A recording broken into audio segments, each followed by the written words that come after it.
صاحب آپ کی جانب آنا چاہوں گا. اس سے پہلے کہ میں سیاسی اثرات کے حوالے سے آپ سے سوال کروں, آپ کی نظر میں اس پورے کیس کے دوران جب فیصلہ محفوظ کر لیا گیا ہے, پلڑا آپ کی نظر میں کس کا بھاری رہا؟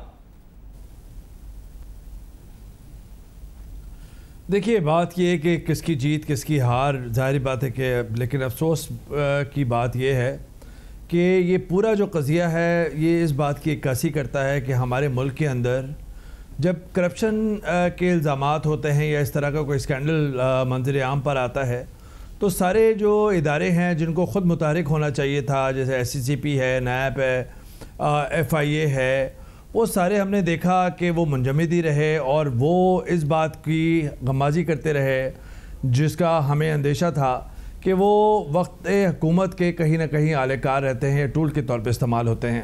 تو اس کیس سے ہم نے جو سبق سیکھا وہ یہ سیکھا کہ ہماری جو سیاسی جماعتیں ہیں اور بالخصوص حکومت جماعت نون لیگ وہ نہیں اس بات کو اس کے رزلٹ اورینٹڈ نہیں کر سکی کہ پارلیمنٹ کی بالادستی ہو. پارلیمنٹ کے اندر یہ معاملہ طے نہیں ہوا اور وہی پھر ہوا کہ سپریم کورٹ کے اندر ہوا.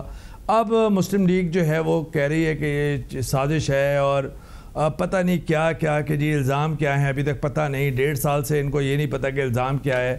ان کے وکلاء کی جو اندرون خانہ جو ایک حکمت عملی نظر آئی وہ تو بڑی دفاعی نظر آئی اور بہت ہی ڈیفینسو پوزیشن پہ رہے. کل آپ دیکھ لیں سلمان اکرم راجہ صاحب کی کس طرح ان کو امبیرسمنٹ ہوئی ہے.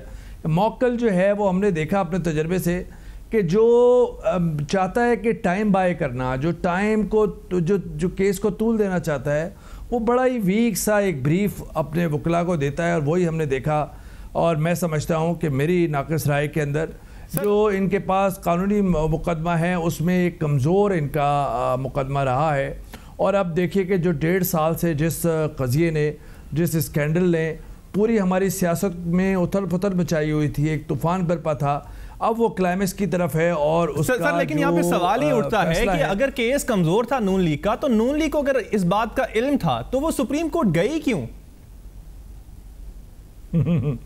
یہ تو آپ ان سے پوچھے, رونا تو اسی بات کا ہے. اب تو وہ اپنے سر مار پیٹ اور سر اب اس کے سر اب جو بیسک سوال ہے, ٹھیک ہے اب یہ تو سر ان کا سوال بنتا ہے, لیکن سر اب سیاسی اثرات کیا کیا ہو سکتے ہیں؟ فیصلہ محفوظ ہو سکتا ہے تو آپ کو کیا لگتا ہے؟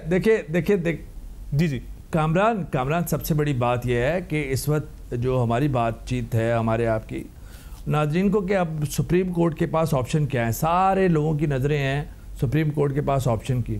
سپریم کورٹ کے کیا ہوگا, ان کا یہ ہے کہ جی اونرشپ جو لنڈن فلیٹس کی ہے وہ انہوں نے صحیح ثابت کی, 90 کی دہائی میں ثابت کی نہیں کی, وہ ابھی تک اس کے ٹھوس ثبوت نہیں ہوا. ایک ان کے سامنے یہ ہوگا منی ٹریل کے ٹھوس شواہد پیش کیے نہیں کیے, وہ ہم نے دیکھا کہ وہ بھی ان کی سامنے ہوگا کہ جی سپریم کورٹ جب بیٹھے گی فیصلہ کرنے.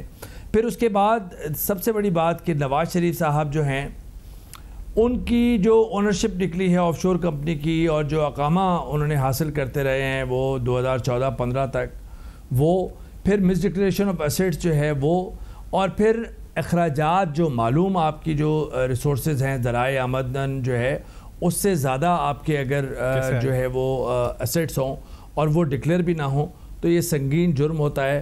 اور میرے خیال میں اب 2 معاملات ہیں جو میری ناقص رائے کے اندر. ایک تو یہ کہ نااہلیت کا معاملہ جو ہے وہ سپریم کورٹ کی 3 رکنی بینچ یہ واضح ہو گیا ہے کہ یہی فیصلہ کریں گے.